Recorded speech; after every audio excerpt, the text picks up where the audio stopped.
So, you want to learn how to make photos like this.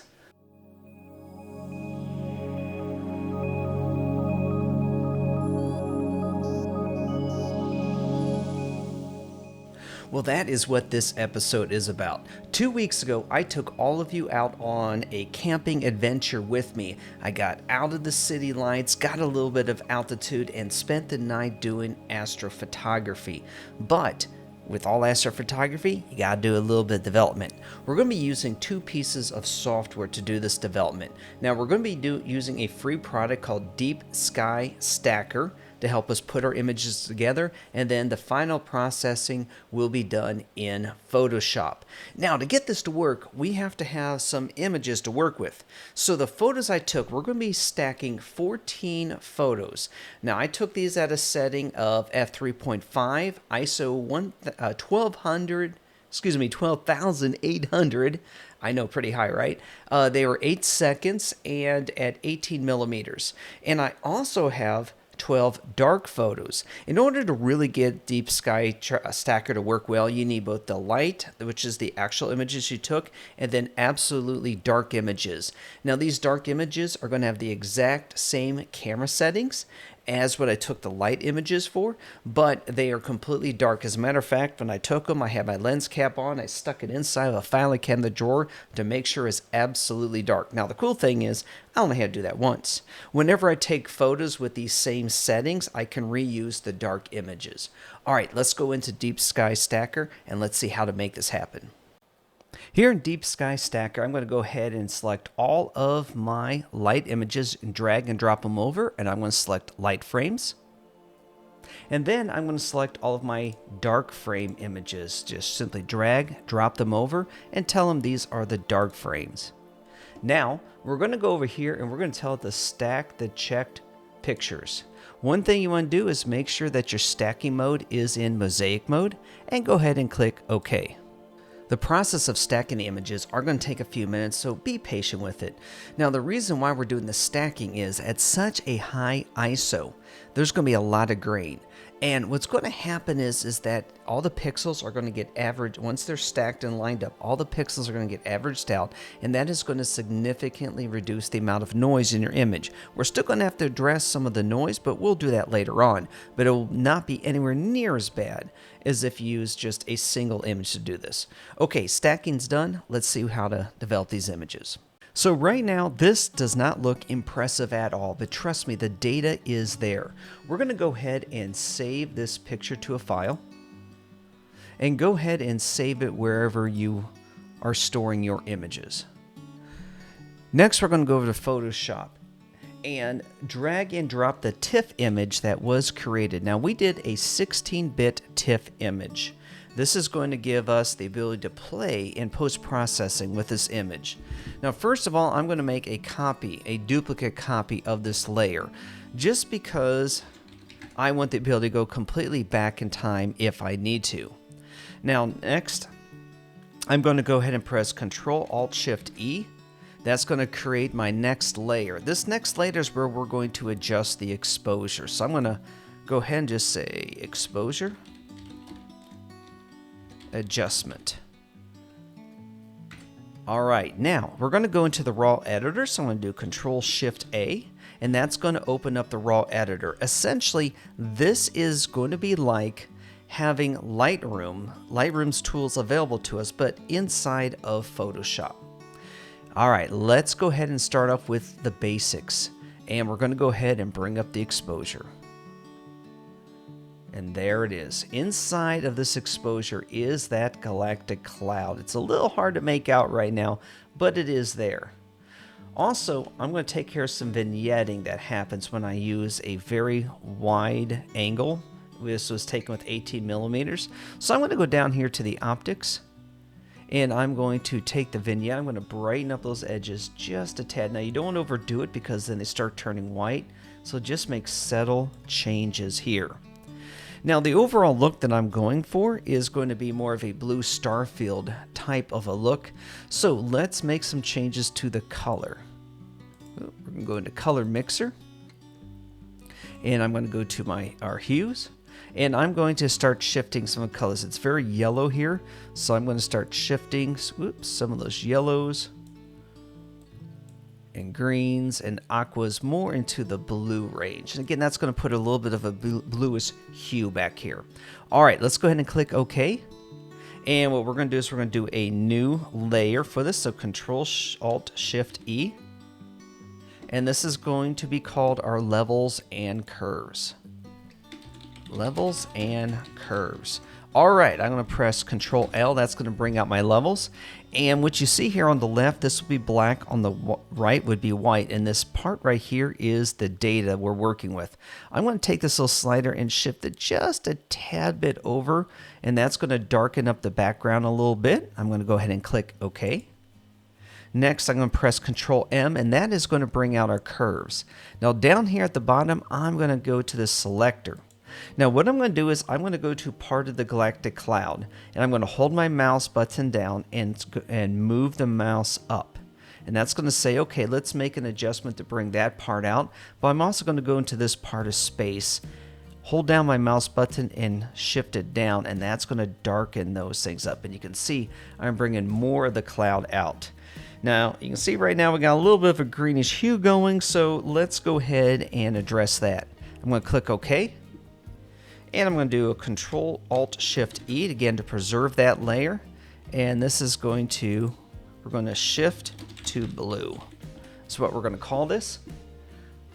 Under Image, Adjustments, I'm going to go to Hue and Saturation. And let's just kind of drag this over a little bit more into the blue column. There we go. Now we got a little bit more of a blue star field happening. Okay. Now, one of the things I really had an issue with is down here at the bottom. And that is going to be the light pollution that's coming up from the city. So we're going to go ahead and see if we can tackle the light pollution problem. So Control-Shift-Alt-E once again to give us a new layer. And we are going to try to reduce. Let's get this. There we go. Reduce light pollution. And to that, once again, we're going to press Control-Shift-A. That's going to take us back into the raw editor. And it's going to give us the ability to take advantage of masking. Up here, you'll see the masking icon. For those of you who use Lightroom, you should be familiar with this. I'm going to go ahead and click it. And I think what we'll do is we're going to do it as a brush. Now with this brush, I can roll my mouse to change the sizes. I can also change the feathering a little bit. I'm going to reduce some of that feathering. And let's reduce the size of the brush. And what we're going to do is we're going to be selecting this area down here that is below the cloud. There we go. And now I'm going to remove the show overlay so we can see what we're up to. Let's go ahead and try to lower the exposure down, increase the contrast a bit, and you can see what that did for us. That actually helped us to remove a lot of that light pollution. I still see more of it down here, so I'm going to paint a little bit more on there from the brush to try and get that a little bit more under control.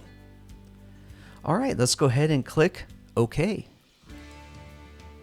Now the next thing is I want to try and bring out some of the highlights here in this particular cloud. I can still see still has a greenish hue to it, but don't worry, we'll continue to correct that as we go. So Control-Shift-Alt-E to give us a new layer, and this is going to be our Dodge and Burn. Now when we do dodging, that is going to brighten things, and burning is going to darken things. So I'm going to go to the Dodge tool, and we're going to start off with midtones. The midtones are essentially going to be the cloud. Now I've got my exposure at 11%, so it's going to be very subtle changes is what I'm going to be making. I'm going to brush over the entire cloud area. Don't forget about this area up here. And then I'm going to brush over it again. You can see just very subtle the cloud is coming out. And I'm going to do this area a little more here and a little more up here. And then I do want to bring the stars out a little bit more, so I'm going to go with highlights. And the highlights bring out the brightest. And again, I have the highlights set right now at 11. And that's going to help to bring those out. You can see the star field is really beginning to pop. but I want to darken some of these areas. So we're going to go over here to the burn tool, and we're going to make sure that we have selected shadows. Again, very small adjustments, and anywhere that's darker, I'm going to go ahead and burn that out. And that is going, especially right through here in the cloud. You can see some small changes are being made there. All right, so that takes care of our dodging and our burning. Now, because I did a lot of color adjustments here, there's really not going to be a lot of the oranges or purples that are going to be popping out that you would see in a normal galaxy image. Again, we're going for a very blue tone here. So let's go ahead and do another color correction layer. So I'm going to do Control, Alt, Shift, E. And I'm going to shift a little bit more to the blue side, which is what I'm going for this particular look. So I'm going to do Image, Adjustments, and I'm going to do Color Balance. Now in this case, I'm going to shift things more in the blue area. And look at that. There we go. Now we have a little bit more in the blue realm. That is looking much closer to what I would like. Now, I still want this to pop a little bit more, so I'm going to go ahead and do Control, Alt, Shift, E, and I'm going to add in another Dodge and Burn layer. Dodge and Burn, and really what I'm going to be doing is mostly dodging here. So let's go ahead and bring up the dodging tool, and I'm going to stay on highlights, and again I'm going to make some of these highlights pop through here. And then I'm going to shift back over to midtones, but I'm going to reduce the size of my brush down just a little bit here. And we're only going to take some of these along the edges right here. And again, very subtle changes we're making. All right. And you know what? I'm going to bring out a little bit down here because it looks a little flat from the previous masking tool. All right, there we go. Now, next, what we're going to do is we're going to work on a little bit of noise reduction. So Control, Shift, Alt, E, giving us a new layer. We're going to call this noise reduction. We did a lot of work here, so we need to address the noise that we introduced. Control, Shift, A will bring us back to the raw editor once again. And let's zoom down here into a darker area. And actually, we did really good on the noise control in the darker area. Let's take a look here in the cloud, and there is some grain in there. So what we're going to do is we're going to go under Details. And if these aren't already expanded out, the noise reduction, the color noise reduction, you can go ahead and expand those out. And I'm just going to go ahead and introduce a little bit of noise reduction. And then I like to put in some color reduction as well, because when I'm doing these clouds, it gives me the opportunity to increase the smoothing, which I find helps out a lot. I'll do just a little bit more noise reduction there. Okay, let's go ahead and click OK. And let's see if it really did help us out any. So what I'm going to do is I'm going to go to my zoom tool. We're going to zoom in. And what I'm going to do is I'm going to disable that layer. And we can see, yeah, there is just a little subtle difference. Noise reduction on and noise reduction off. So yeah, it did help us out a bit. All right, let's go ahead and finish this up. So what I'm going to do is I'm going to apply the Orton Effect. Now the Orton Effect is going to give it a glow. So Control, Shift, Alt, E to give us a new layer. And we're going to call this the Orton Effect. Now to do the Orton Effect, I'm going to go under Filter, Blur, Gaussian Blur. And I'm going to set this value, the radius, to the resolution of the camera. Now I'm using a full sensor camera, but a crop sensor lens this night, so I'm at 11 megapixels, so I'm going to set the radius to 11. Now this totally blurs out this image, so probably not really what you're interested in. A few things we're going to look at is the opacity and the blend mode. So what I'm going to do is I am going to shift the blend mode. It's either going to be lightened or screened. I think we're going to go with screen on this particular one. And then I can choose the opacity level and have it off. I'm back to the previous image, all the way on, and it's really got a hazy look to it. So we're going to find a balance here, and I'm going to shift this just a little bit. Oop, a little too much. There we go. Nope, let's go up just a little bit higher. And maybe just a little bit more. There we go. That is what I'm looking for. All right, one last thing we need to address here, and that is right along the edges. Let's zoom in here, and you'll see what I'm talking about. It's this line right here. So because the Earth was moving when the photograph was taken, the stacked images are slightly shifted. We need to crop out just a little bit. So we're going to do a Control-Shift-Alt-E. This is going to be our crop layer. I'm going to go ahead and turn on my cropping tool. And I am going to zoom in. So I'm going to hold down the Alt key and roll my mouse wheel. That's going to help me zoom into one of the corners. That way I can have a little finer control over the amount of cropping that I do. There we go. And then I'm going to shift back up to the opposite corner. And we're going to bring it in just a tad as well.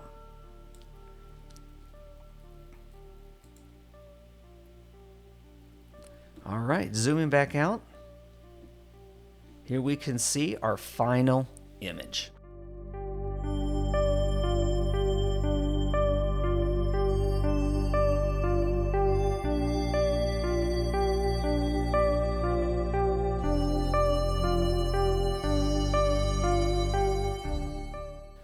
So it really was that simple once you get the hang of it. Now that is a procedure. Those steps in various forms is what I use to develop my astrophotography images. The thing is, you got to get out under some dark skies to be able to capture those photos. Now here's the cool thing. By the time you watch this episode, I've already been to the Grand Canyon. One of the big problems I had with this is the light pollution, because the core of that galaxy was right over Phoenix. And if you take a look at the episode from 2 weeks ago, you're going to see I really couldn't hit the bright core. Well, up at the Grand Canyon, I'm going to be in the darkest skies of Arizona, where I'm going to have a better chance of capturing the absolute center of the galaxy, the brightest part of it. And I'm hoping to maybe even do some panoramas of the galaxy, but you'll have to hit that subscribe button and tune in later on to capture that adventure. Thank you for watching. Take care of yourselves, and I'll see you all next week.